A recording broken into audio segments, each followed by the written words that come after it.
and welcome back to MDRO. I'm Alexis Younes, and the Sunrisers Hyderabad have finally been beaten. I guess the law of averages is true. Let's have a look at how things mapped out. Of course, Punjab decided to bat first. 193 for 3 is what they posted. An unbeaten century from Chris Gayle was definitely the highlight of the match. Now, Hyderabad, we didn't think that the score was too big to not be chased down, but unfortunately Hyderabad couldn't do it. 178 is what they ended on. Manish Pandey ended up with an unbeaten half century, but it was in vain. So we are back in studio.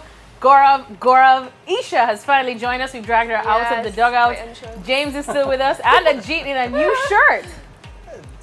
Tell us why you changed your shirt. The wardrobe first. budget has gone up, so I got a new shirt. He had a little insecurity about the color of the shirt. Anyways, guys, what a thrilling chase. It was the color, I think. Oh, okay.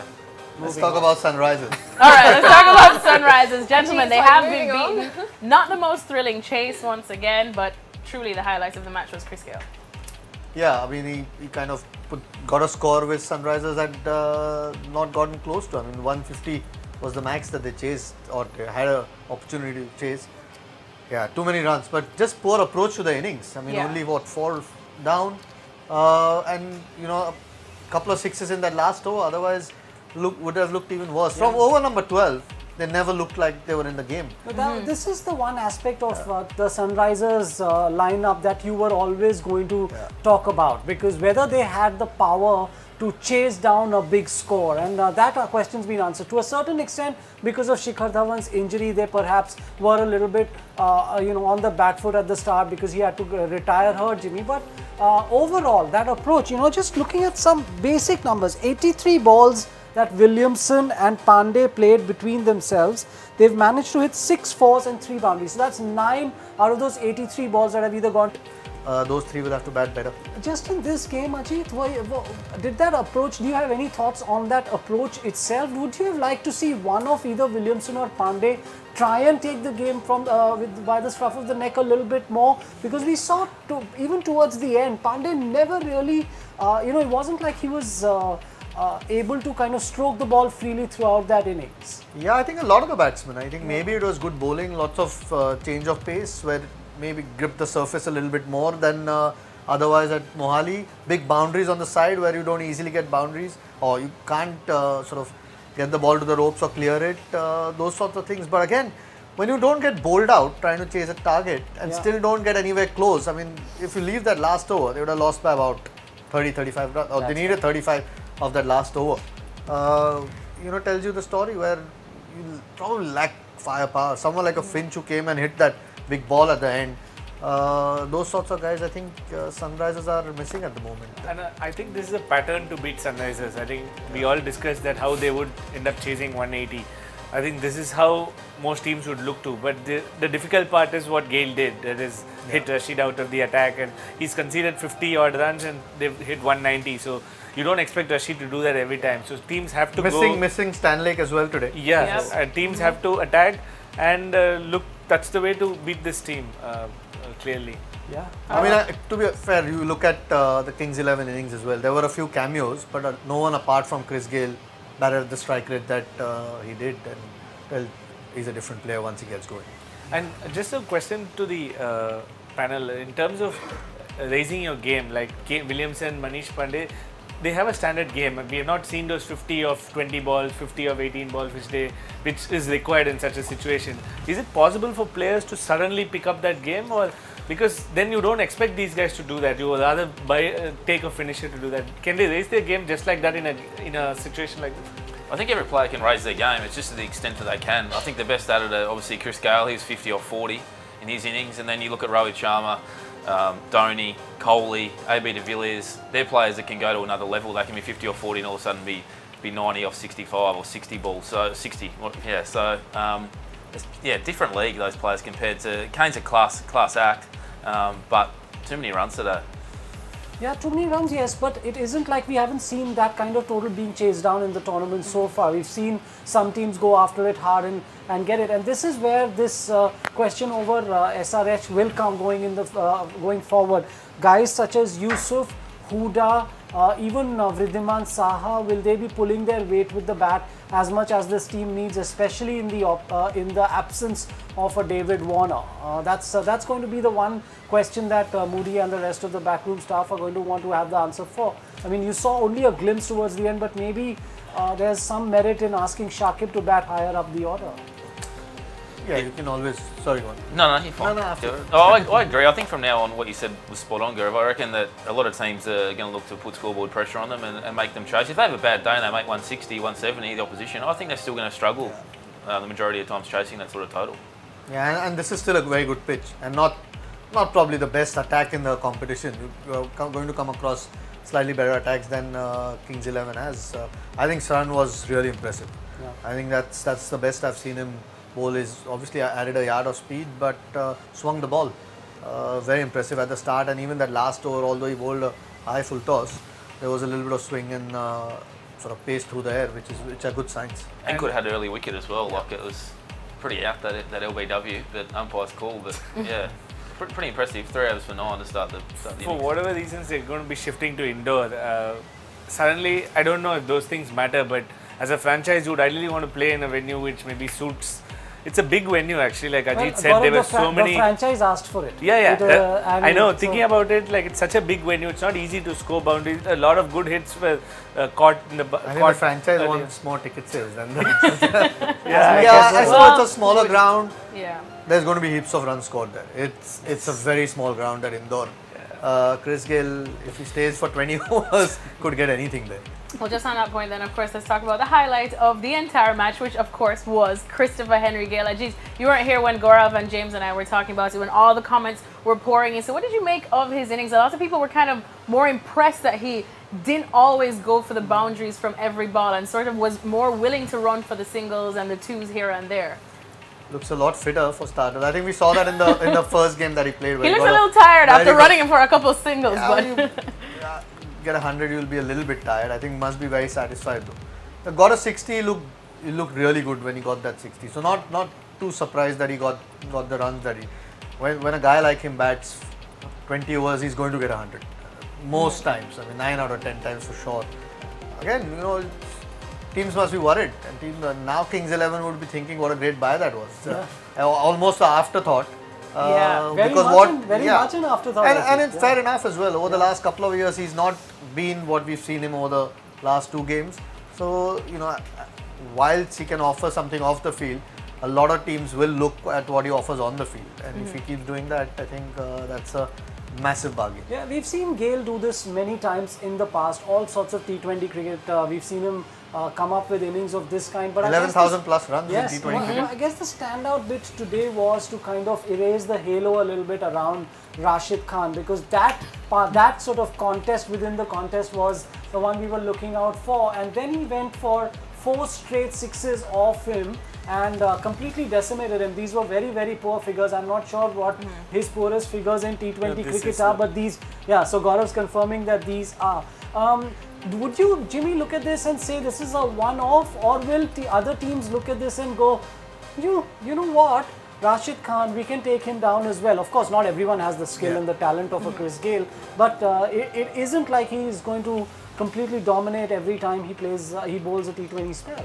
Yeah, well, not too many players have seen him. You touched on the fact that Gayle had faced him in the World Cup qualifiers only a few weeks back. But yeah, I don't think too many players are going to be taking the 55 off his 4 overs in the short term. In the long term, I think he's going to find it hard. Like every player when they burst on the scene, there's that X factor because they haven't come up against them. But yeah, it'd be interesting to see about the research that opposition teams now come up with and their approach towards hitting him over the fence. Yeah, I mean, I don't know about a one-off, but I don't think anyone has the ability of Chris Gayle. I mean, he clears the fence so easily, and once he knows the ball's not turning enough, that kind of power not many people have. So he'll still be a handful for most of the other players.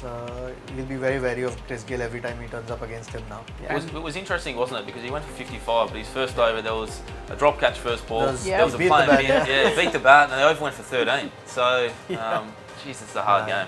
And the interesting thing is he played only 18 dots, which is very unlike Gayle in a innings of such when he scores a century. It is, I think, on even the 175 he scored, he had 18 dots. So, and I think he ran 5 twos, and which is very high in his T20 That's the career. most, isn't it? In the He's ever IPL, Probably. there's one instance I think above 5, but so I think he ran. He understood that this field requires you to the Mohali That might of course boundaries. be a factor of the boundary, and because of that running, he couldn't field for the first 14 overs. Yeah, but this what I could really understand is this is what happens when you change a team strategy revolves around a few individuals. This could kind of take them off guard. Like when your strategy was around Rashid and Bhuvi obviously continued to do well. But when Rashid goes, things go off color. Similarly, we've seen other teams also which are slightly dependent on one or two players. This is just a thought for them. I think the bowling will still Yes. do okay. I think the batting is a bigger worry. Whether they can chase down big totals is going to be the challenge for them going forward. Or if they bat on a good pitch, if they can set enough runs for the other team, that is going to be the next challenge for Yeah, them. because quite clearly they missed Billy Stanlake today because Yeah. he would have obviously been the guy they would have attacked Chris Gayle with, maybe bowl a little bit short to him at the start, try and get him out like that. So they missed someone like a Stanlake. Once he's back, they'll feel a lot more secure in that bowling attack. Yeah, definitely. They definitely missed him. But at the same time, Jordan came in and had a pretty good Yeah. outing as well. So hopefully Billy comes back in next game, and then if he's not alright, well, Jordan's good to go. But yeah, you definitely missed that extra pace, bounce, and aggression. And Shakib also, Yeah. I think they didn't bowl Yeah. Shakib because they were worried about Gale for a long time, and then they had And to. rightly so.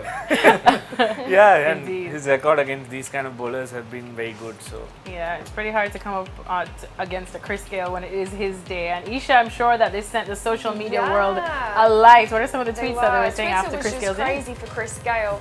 More so because, obviously, as we know, he wasn't the most popular guy in the auction this year. So a lot of tweeters are saying that the other franchises will be regretting not taking interest in him. And yeah, Universal Boss. I mean, look at this. This is quite funny. If you don't deserve me at my make it to the third round for 2 CR, you don't deserve me at my hitting sixes. I think that's quite funny. Very true. And yeah. And apparently it was dedicated to his daughter, who I saw in the crowds. Apparently it's her second birthday tomorrow, and he did it for her because it's her first time in India. So I think that's really cute. It is indeed. Well, we could see the determination in his eyes. And I saw lots of comments coming in, and they were saying that Chris obviously is a showman, and it's in his past innings, it looked like it was coming easy in average Chris Gayle style, but now they could see he was really thinking about what he was doing and almost had a plan and went out there and clearly executed it. Yeah, and what it does, Ajit, is it makes Kings 11 an even more formidable team. Gayle would have been thought as a sort of backup option to the rest of He the started as a backup. Yeah, and now that he comes in with the backing of that bowling that they seem to have, although again a good spell for the young Afghan spinner, bowled what 4 overs for 20 odd. Mujib, Ashwin's bowling reasonably well. Sran, as you mentioned. So with that, if you've got the power of a Chris Gayle, becomes quite a, and it's starting to look like a really formidable team. Yeah, this although Kings that's a 11. harsh comment to say that now he started thinking about his game. He's got 2 triple hundreds in Not Test cricket. now, I not mean, now. If he didn't think about his cricket, he wouldn't have got the amount of runs that he did. I think, yeah, his. And I as mean, much who as we could would it like be? to have it as Chris Gayle, it isn't. Oh. It's Mike Agarwal for his 18 runs off just 9 balls, a strike rate of 200, only 2 4s and 1 6. he's the person who started off very Yeah. well every time. He's showing glimpses, but gets out at the wrong time, and It has he now been scored 2 so or 3 much. innings that he's looked quite good, and he hasn't gone on and kicked on and made those runs, because in that top order for Kings 11 there are contenders. Karun Nair looked good yet again today, so he would always be looking for a promotion. Yuvraj isn't getting much of a hit, so Mayank Agarwal, he's getting in that top 3, should be making more of these opportunities, I think. Yeah, I mean, you could say that, but when someone's getting 100, you're almost batting with him, and most guys chipped in with a few runs. I mean, today, I don't, yeah, okay, you could have got a few more, got a 30, 40, 50 maybe at the position he bats, but I don't think it's a big worry. As long as you're batting well, you know, at some stage it might be your day. So, no, I don't think Kings 11 will be overly worried if one of their batters is playing well, and he's got heaps of runs this season. So, he's been very confident in that domestic scene, about 2,000 runs yes, overall. yes. So, yeah, and he looks the part. So, at the moment, I don't think there'll be too many concerns. Surely, if you bat in the top 3, you've got to get more than 18 to Yeah. get the strike rate, don't you? Far out. He's due a day, right? Amy always wants to bat in the top 3. Everyone does, don't they? Well, I mean, I think it's like Ajit says, the way that the lineup is structured right now. Lots of power hitters, lots of KL Rahul at the top, Karun Nair batting quite freely actually. Nice, it's good to see. Unlike how he was batting for Delhi too long. So yeah, everything's looking good right now for Kings 11.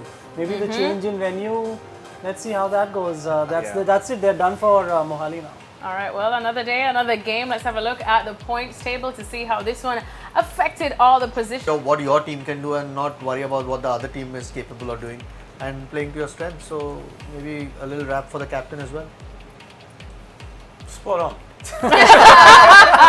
This is where we pay James the big bucks. Is this now what, the 5th straight game won by the team? No, yesterday it was won by chasing. Come on, Mr. Kar. Oh, I keep forgetting. Yes. But what we are not getting now are too many close games for the last few days. Yeah, they've been pretty one-sided. We're not getting that last over thriller. So maybe is it to hook on the audience for the initial first 4 game matches? No conspiracy theories, but maybe we need to get a last over finish, something of that kind. It will happen. In 56 matches, the odds are, it has to happen sometime. Now that Gaurav's predicted it, we're going to have a whole phase. Oh yeah. All right, well, I guess we can leave things there. Thanks, of course, to all my panel here. Thanks to you guys for watching and continuously sending in your comments. Please make sure to continue doing that on Facebook, YouTube, Instagram, Twitter, the whole lot. And we'll be back here tomorrow. Don't forget to download the ESPN Cricket Info app as well. And you'll see lots more of us because, I mean, who else would you want to see more of? Chris Gale, probably. Anyway, see you guys tomorrow. Have a great night.